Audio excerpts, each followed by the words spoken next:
Malo le tong ko to pe mea mai pe a malo le la maria ho ek ha mata pure. Fa pa pa ke ngai tunga ko to pe tau ke ot ke fa pa pa. Ka ta mo ku ke fa ko to por kalama o ku I ko si o ke ku nga fa ka o si. Pe ko ngata anga ko ya o ma mani. Pe ko wi ko ngai ma ve o ko ma mani ngai a ko ni. Ho nge ko tau. Pe ke ngai fa pa po mo ko ngai fe tu ke. Ko ngai pu ke fa ma lo. Ko fe whakamana aki ngai whanua mo ngai whanua. Ko ngai matangi mālohi. Ka pehe ke ngai tamati whakaririfu. Ke pehe ke ngai mofui ke lalahi. O ngai ko ia ta o situ at mea mi siapani. Pa pehe foki ke tō lalo ngai tūnga whakapaanga ai ngai whanua. Pea o ku whehu ia he toko lahi. Ko hana I mea o koko ai ngai meani.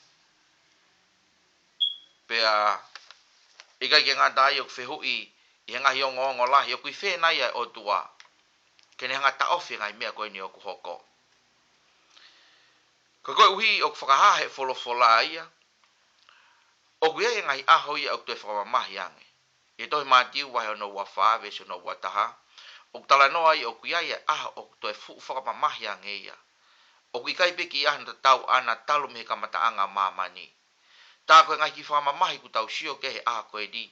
O te keke tau wa o ki tau tauria ke kuonga koe o kui ke whamamahi lahi. Pako tui e tokoni e polokalama koe ni ke te tau tolu, ke ta lava ke tau mao e tau whakafuafua. Koe hae mea e hoko mai I he kaha u. Pea kutala he polokalama e koe ni, pea koe te whtoi whakaukau e polokalama koe ni, ke mateu teo e toko taha kotoa pe. Koe hui kua ofi e ngata anga. Ke mateu teo e toko taha kotoa pe he kua ofi e ngata anga. Ko konga lala he wha au kwhai kia ia sio e whakakaukau koe ni ai polokalama koe ni. Whikau aki mo ngai mea kotoa pe I whakahoa ai tohi tapu ki he kuonga koe ni. Pea o kwhai ia sio polokalama ni koe konga uraki o kunau sio ki ai, koe ngai whakailonga koe ni ki he kuonga whakaosi. Signs of the end of the world. Koe konga hono ua koe mauhake o siasi pe koe punakaki. Ai au kuiloa koe rapture of the church. Whatonga e anko e rea siasi koe ni o kungau e koe ni o koe uhinga e ke ngai siasi koe tau me mipa kia e tau nofo I mama koe ni. Ka uhinga ni e ke kakai kua ui mai. Pea whakamapahe mai ki nau tolu pea me mamani. Pea kua whakamore more I nau ngahi angahala I he taa koe au kalaisi. Koe rea siasi a koe ni o uhinga ia ke kakai kua whakamore more I nau angahala I he taa kalaisi. Kai ke ngatai koe konga hono tolo o e polkalama koe ni, koe kuonga whakamamahi lahi. Koe kuonga whakamahi lahi u te kei ki tau wau ki ai. Ka o ku tau ofi ki ai. Pe o malapa pe ki hoko pe I ha whahinga taimi. Koe kuonga koe ni o ku iloa e tangata koe o kui ko anti-Christ. Pe koe tu ufiri koe o kalaisi. Pe koe tau kai ki he otua. Ai au kia ene fika o kui koe ono. Pe koe fika koe o manwhekai. Koe konga hano wha o polokalama koe ni o ku tuhu ia. Ki he whoki anga ua mai koe a kalaisi. The second coming of Christ. Ai au pehe wholofola e whai ai nofo tu I tau e tahafe I mamani. Pehe whoki ke a whakamau. Pe koe the judgment day. Konga ulaki koe ko whaamu ke tokanga kia I he polokalama mo vitio koe ni o aho ni. Koe ngai whaka ilonga koe ke ngata anga koe o mamani. Nai unu mai ka wakonga. A sisu o na whakamatala ke a sisu. Whaka eke ke te ia. Whakaha ke te ki mautolu. Pe te ke toi hau a whe. Pe ko whe whaka ilonga o ngata anga ko ia o mamani. Pe nei tari e sisu ke te ki nau tolu. I e tohi ko ia a Matiu. Vai ko ia hano ua wha. Pe ko vesi ko hano wha. O pehe i he ulaki tari ka a sisu o re pehe. E tupure kina I kau palo fita loi. Mo ngahi ako naki hala. Kua o tu o taha wha. Hono whakatokanga a sisu e ne kau akonga. Mo ne kau mui I he kuonga ko ia o kalaisi. Mono whakatokanga ke te ki nau tolu ke nau matu aki tokanga au pito. Te ria e kau palo fita loi, mo ka ngahi ako naki hala. Ko ne mahu inga ki a sisu a ene whakatokanga I ke te ki nau tolu. Ko uhi ka pohe kai ke nau tokanga. Ka pohe kai te nau matu aki pia wakai I lelei e ngahi ako naki hala. E taki ki nau tolu e ngahi ako naki hala. O nau tō mama o me whaunga totonu te nau te lava o whitau laki mo sisu. E taki ki nau tore ngahi ako naki hala. Ia whaunga o pehe te nau lava peke nau au sia pure anga o tua iha toi whaunga e taha. Ka hiri ko ia o tala hai folofola, o ku taha pe hala mo e founga, o ku fou ko toa pe ia sisu kalaisi. Kai ke, ko mahu inga ia o tari e sisu ka te kinau tolu, ke ni ka wako nga, o ku mahu inga, ke mo wakawakai lelei, pa mo tokanga lelei au pito, vea tari te kei, a ngai ako naki hala ko toa pe, e fou mai ke te ki mo tolu.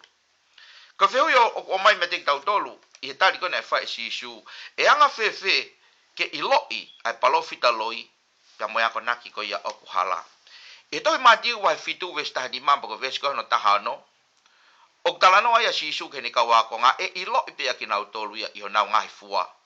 Te ko fua ko ni o talano ai ke fua whakalau maari e. E toi ka re tia wahi ko ia hono ni ma wesu ho ua. O talano ai ai pia whakaha i ai ulunganga to tonu ko ia o i lau maari e. Te o talano a sisu ko ngai fua ko i lau maari e ha mai e ia te ki nau tolu. Pe ka pau he kai ke ha mai e te ki nau tolu e fua lau maari e. Pe ka pau o kunau tala noa pe i he fua lau maari e, ka uki kai ke nau mo ui ki nau tolu ia, i he ngai fua ko e lau maari e, ko ki nau tolu ia ngai palofita loi o tala noa ke e folofola. Ko uhi ko ki nau tolu ko ia o kunau tala noa to tonu, pe kunau ave to tonu e ngong lele o kalaisi, te nau ulunganga whaka kalaisi, te nau wakonaki aki a akonaki a kalaisi, te nau tala noa aki, ai pure anga o e otua, pe kai ke ngatai ka o kunau mo ui aki. Ko konga ia o nau mo ui o kunau mo ui a ke ulunganga whakai o tua. Ko konga tahe lawa ke ilo iai. Ai ngahi tako naki halapa mo i kau palofita loi. O ke e whaunga, ko ianga ko ia hono ngau i ake o tohi tapu. Ko ui ko lahi a ngai whaunga ke kehe. O kwhai aki hano whao e ngai toka aterine ke kehe i ngai siasi ke kehe. Ka ko tahaine whaunga e lawa ke whatoka ngai i aki ai ngahi yako naki halapia moe ngai palofita loi e lawa ke whakatoka nga ia i he anga hono ngau i aki o toi tapu. Ko anga hono uhinga, hono whaka uhinga i hoa potu tohi. E ku whamatala he folfolafi kau aki, mo e folfola ko toa pe ko hiki ko whamanawa ia e o tua. Pe o mahino heni ko ngai folfola ko hiki he folfola, ko mea pia te tau tui ki ai. O ikai ko tau toi hanga o toi le ei ai uhinga ko ia o mai he toi tapu, kai o atu e tau whakakau kau ki ai. O kia i e ngahi ai whaunga na ngau e ake tangata poto i loa i he historia ai tangata koe ko Plato, ko tangata palofesa karisi eni. Pe ko taha e ngai whaunga na ni ngau e ake i he ene whaunga whaka e ako o ku i loa ko method of allegory. Pe koe whaunga whaka allegory o ku ui whakatonga e ni o pe koe whaunga whaka lau maari e. Pe koe whaunga ia koe ni o uhinga ia koe kumi ki hangai uhinga o ku puri. Pe koe ngai uhinga o ku toi pia mei mui. Pena ngau ia ki he tangata filosofa i loa i he kakai siu na i hingoa ko filo. Koe uhi koe ta e loto ai toko lahi. Pe koe nau ta e tui ki ngai tala noa asi i he tohi tapu. Pe nau pehe o ku ikai ke mooni. Pe uhi kai ke nau sai ia i he haa i ngai tala noa ku pehe. Na iko na anoa. Kai ke nau sai ia ki ai, pau pehe ni ihi, kai ke nau sai ia i asi a he toi tapu, na e mari toko lahi a se kope. Pe, ko tala noa aku pehe, na e whanau e ofe fine o lote, ke he na tamai pe. Pamo ngai tala noa ke o kuongo, whakamatatua nai ke hanga e tau whanongo, ka aku asi i heni. Na ngau e aki a he toko taha koe ni e filo, ki hona toha ki aki e kakai, ke nau tui ki he folofola. Po ngai tala noa ko ia o tohi tapu. Kono whatu utamaki o whaunga koe ni. He koe uhi, o ku malohi e whakakaukau ia koe ni, pa po whakauhinga koe ni, o tohi tapu mono ngau e aki, o malohi e ke whakakaukau koe e tangata. O pehe o ki e whakakaukau o ku puri. Ka aku ikai ko uhinga to tonu ia, o potu folofola ko ia. Pea ngau e aki rewa he tangata koe ni, pea takitaha ngau e aki ia e kakai, ai o mai e nau whakakaukau, o ngau e aki kai teke e whakakaukau ia koe na e hiki ake e folofola, pea more ai e whakakaukau to tonu, ai e na hanga he otua whakamanawa i ai e kau tangata, ke nau hiki ai folofola ko ia. Pea more ai uhinga to tonu o e toi tapu, kai takitaha ngahi pea whaupe ni toka te line, pe koe ni ngahi tui, o whakatatau, ki e mea pe o whakaukau i tangata.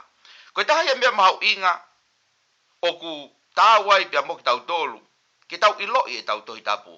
ke tau ilo i ko hae lau e tau tohi tapu ko hae mea aku tohi e tohi tapu ke tau tui ki ai pe tau tui ki ai ka ua na tau tānaki mai ngai whakaukau o i tangata pe ke tau tui ki ai pe tau he pe tau tō ai o mamao pe me mo oni o i tohi tapu ko sio no hoko dai sio e sisu pamone whamatala ke kau ako ngā whikau aki pa mo a whaka o si e tupule kina ai tau koi honge, koi mofu ike. Haia,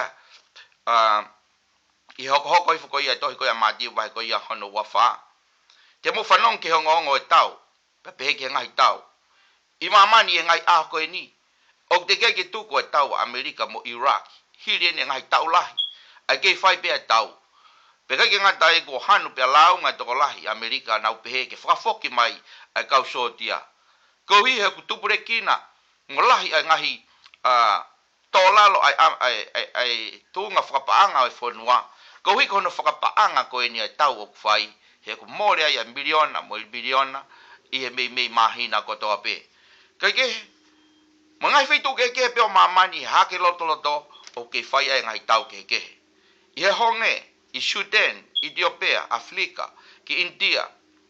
Lahi au pita ngahi whanua o ku ai mate ko uhi pe ko ikai ki aha mea to kon whiunga ke lava ke whawhanga aki ai kakai. Pako o atua ia ngai kore ki i ngahi kautaha lotu la lahi. Ki a tapa peo mamani ki a nii ke whaiha tokoni ko uhi ke whawhanga e kau whikaia o kunau i mamani e aha koe ni. Ko mo fuike. Ka ke puri ka tek tau tolo a siapani ai mo fuike lahi koe nai hoko ai. Pehe ki Haiti, ki China, e au pe ki Tonga, mo New Zealand. Angahi mo fuike la lahi mo whailifia i hanga e tau sio. Pe aku pehe i whakamatala o te ki ai ha taimi mo hakuonga ia e lahi pehe ai mo fuike o hange ko ia o hoko i he aha koe ni. I kai ngata ai pehe sisu e whakatanga i pa whakamamahi e kakai ko ia ai o tua. O tala noen ke teki nau tolo nau alati he gospel o eiki. E whamamahi pe aku haa mai ha ngahi ongo. I ki nau tolo nau alati he ngahi ngawe whakamishinari he ngahi whitu ke kehe o mamani. O ku tamate ki nau tolo. Be a whakaauha ki nau tolu, be whatanga i ki nau tolu. Koe uhi be he kuotohi e wholofola e hoko e ngai meani. Kai kehe. Be he si suhi e ne tari hono wha, mo e ne sio koe ke ngai whakailonga i kuonga whakaosi, e tupula ke whaikovi e tangata. Kau tui oku, i kai ke puri pia moe whakailonga ia koe ni he ngai tapa ke keho mamani. Ai ke, tau tupu, pia moe tau tupu. Whetamate ake a matakari, pia moe matakari. O wa upe ki he mātua, i hona tāmate i e whānau. Pa pehebe ki e whānau, i hona tāmate i e mātua. Ko sio nai, te ria, ke mauha paanga me ngai insiua, mo ngai mea pehe. Wa upe ki e whae, i hene tāmate i aine tama. Aine pepe, o kune whata i hono manawa, hufanga i whata pu. Ko uhi pe, ko tai fia maari i a teia e tuunga o kuia i a pepe, ko nipa ni hanga, o tāmate i a ki manawa, ai pepe o tai halaia. Ka koe whakapō ia i he lau ai wholofola. Ngai whakapāpō mu i ngai whaitu keke, ngai whakamalohi, ngai whaikovi keke hok whai, ke whanau iki, pe ke momoko ai ofa ai tangata, ofa whakatontonu pe ai tangata ke te ia pe. Mo hafua ngai mea keke hok hoko i mamani. Pe neo ngoa ia ngai mea koe ni hok hoko, ko whehu ia hok whaam ke whai e sio ki ai, ko hea mea hok hoko ai ngai meani. Hai mea hoko e ngai mea whalilifu koe ni i he aha koe ni. Pea kui whea o dua, o kui kai geni hanga ta ofi a ngai mea koe ni o ku hoko. Ka nai rea sisu ke kau a konga, i he nau talatala noa koe ni i he no reko ti e mātiu he wahe ua wha. Talange sisu ka tek nau tohe vesio na walu. Ka koe ngai meani ko toa pe, koe kamata pe ia o ngai mamahi. Ta koe kamata anga pe dia o ngai mamahi. O tala noa ni ke ngai mamahi whakalilifu ko ia, o ku hoko ko ia i he kuonga ko Antichrist. Pe koe tu whiri ko ia o kalaisi. Aini o ku tau amanaki ke tau hoko atu ki ai, o kai tau ilo pe koe hano lo lohe aho ni ka o tala he folfola, o ku waveni mai ia pe e hoko wave mai ia. Ko mamahi lahi ia ko ku whaamu ke tau tokanga mawahe ki ai he aha koe ni. Ai mamahi ko ia o ku ikai ke ahano tatau, talo pia mehi kamata anga o mamani. Pe kai ke lawa ke ta ofia e hataha. Pe tatau e pepe te tau tui ki ai pe ikai, ka kua tohi e wholofola, e ke whakahoko pe ia. Whaamu ke sio mawai ke mea koe ni, ko haha whainga teu o tau pa mo ki taua i he aha koe ni. Ko hui ko ngai kuanga whamamahi koe ni o tau sio ki ai, o whamatala mo whakahoa e he wholofola, mo ngai mea e hoko i bāmani he aha koe ni. Tala mai wholofola ka te tau tolu, he koe ia e ui ke huafa o e ki, koe ia e whakamo ui. Ko tui koe ia e whaunga e lawa ke tau hao ai pe ngai whamamahi lahi koe ni, ka koe tau ui pe ki huafa o e ki. Tala mai wholofola, ka pau te tau whatomala, pe te tau vete tau ngai anga hala ko toa pe ke te ia. O mo oni mo anga tonu ia, ke whamore more ak tau tolu pe tau ngai tae maa oni ko toa pe. Pako tui koe whaunga pe ia ke te tau tolu, ke tau hao, pe koe tau amanak lelei, ke mau whakatahaki ki tau tolu, e ki he wawa, ka koe tau taria e ko sisu kalaisi ko tau e ki pa mo tau whamo ui. Ko tui koe mea mau inga tahaia, ki whahinga e tangata ke ne teu, pa ke ne tari ake ngai kuanga whamamahi o amanaki hoko mai, ko ne maua kalaisi ko no e ki mo hono whamo ui. Whampe ke hanga whawhe i ke te koe. Ka pau peo koe te ke ilo pe anga whewhe o whawhe a kalaisi. Ko mau pea ai mahino koe ni ke te koe, ke iloi, ko ki tau tolu koe anga hala ki tau tolu, tala pihe wholofola. Ke tau vete pe tau anga hala, pe ke tau whawhe a sisu kalaisi ke hu mai, pe hoko e koe eiki ke te tau tolu. Pe kai ki ngata iai, kumia wheo hi anga to tonu, ke alo wheo ki ai, aki nau tolu unau malanga i kakato ai wholofola e o tua, ke tupure ki nai homo ui whalau maari e. Ke ko ilo i o kuofi mai ki he, ke osi ai polkalama koe ni, ko hui koe taimi o kungau e aki, ka ko ofalai at ke toko taka toa peo ke lawa ke mea mai ki he polkalama koe ni. E toi hoko te pe polkalama koe ni e kahau. O hange ko ia koe konga hono ua, o tala noa whikau aki pa moe mau hake o i siasi, po e mau hake kakai ai o tua. Koe konga hono hoko ia e polkalama au whai sio ki ai. Pe ko tui, e toki hoko atui amui ang, ka ku o se taimi, ka ku iaha o mea ku ke fia lawe ke fika wake mai polkalama koe ni. Pe koe ke mahino ke te koe, pe ke tāla i he ngahi i whamatala koe ni o kulawa ke o atu. O ku loto fia ai polokalamani ke whetu taki mai. Lawa peke o mai ha o komeni i lalo i he video koe nau ke lawa ke mea ki ai. Pe ko ha o whetu taki mai e fika telefoni koe hiwa noa hiwa, walu taha nima, noa taha walu wha. Ko kuingoa ko siu pau ware, pe o ko nofo i Pomona, i California i wahenga ko ia o Los Angeles. O whaat ka tika motolu, ka manak lelei te tau te whetaulaki i he polokalama ka hoko mai tua o whātu.